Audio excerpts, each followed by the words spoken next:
recently went on a cruise from Alrewas to Burton on Trent using the Trent and Mersey Canal. I noticed how beautifully clear and fresh the river section at Alrewas was. Now when we dropped back down onto the canal proper, just below Witchnell Lock, the Trent and Mersey remained remarkably clear. I assume due to the constant feed of oxygenated, clean water coming into the cut from the Trent. It was at that point that I decided I was going to put my GoPro through its paces. Well, they're supposed to be waterproof, aren't they? So they say. So, what better day to try out that functionality? So first of all, I was very interested in seeing what the actual boat looked like from within the water. Immediately, we can see one of the new anodes that was fitted in February, and that has yet to be affected by any electrical current. Now we see the sharpness of the bow and a quick glimpse of the beginnings of what is actually a V-shaped hull.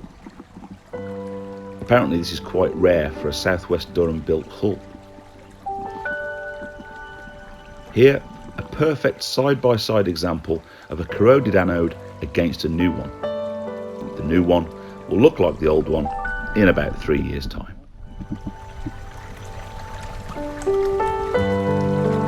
So now to the business end of things.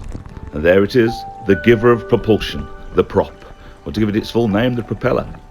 I always think they look quite ominous when they're in the water. I'll tell you about this strip of steel on the other side of the boat.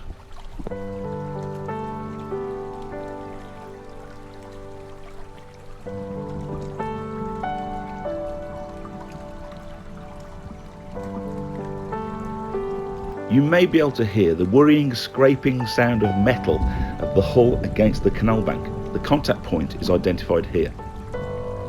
Now I'm quite pleased with this because at the survey this area of the hull was identified as the thinnest at 4.8mm. As the boat was out for blacking and anodes, I asked Wilton Marina to weld on a couple of supplementary strips to both sides to bolster the protection at these two vulnerable rear end contact points. It's worked. It's good to know that I basically have 15mm of steel at these 2 points. That's a nice bit of clearance below the hull. Again, I suppose with a constant feed from the River Trent, I guess there's never much of a water level issue.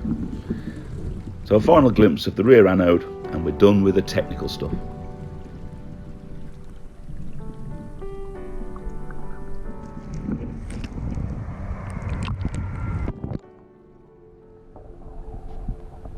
I've always thought that being underwater is like being in another world. We casually look at, cruise on and just generally enjoy the visual beauty of water, but we only ever really focus on the surface. We pay little heed to what's actually going on beneath. The vegetation, the stones, the banks, the creatures.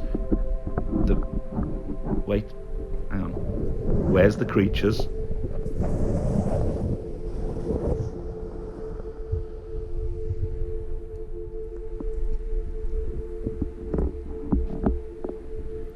So still no creatures, but what an array of shells and stones and general debris. And who knew there were freshwater swan mussels here? I know they're swan mussels because I'm a fisherman and that was what used to be quite a sought after bait.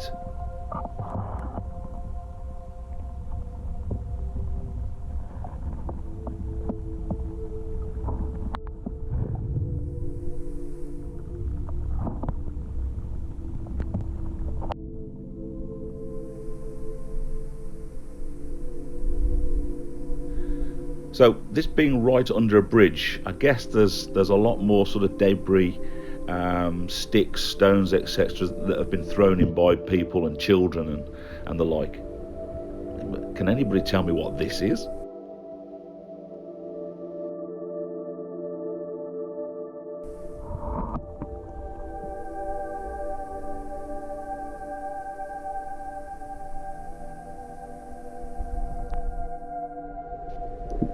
Aha!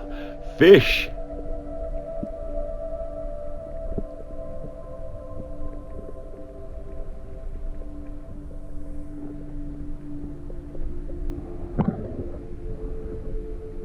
A shoal of small roach.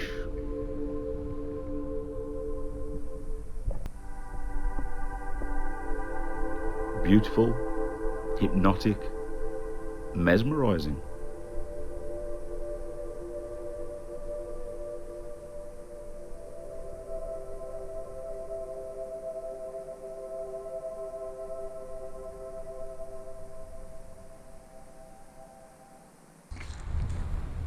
Then I spotted something on the surface, so I decided to investigate from below. A honeybee fighting for its life.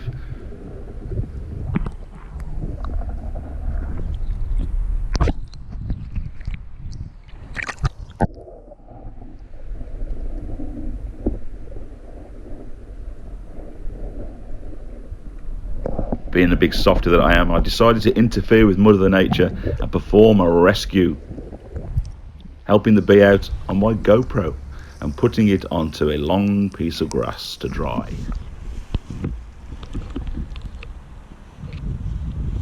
One more look for a bigger fish. I'd love to have seen a pike or a perch just basking in the sun, waiting for one of those earlier roach to swim by. Not today. And there, through the canal-side vegetation, we see the lesser wrinkled wife, Mrs. Lumsden, calmly reading her Jack Reacher book.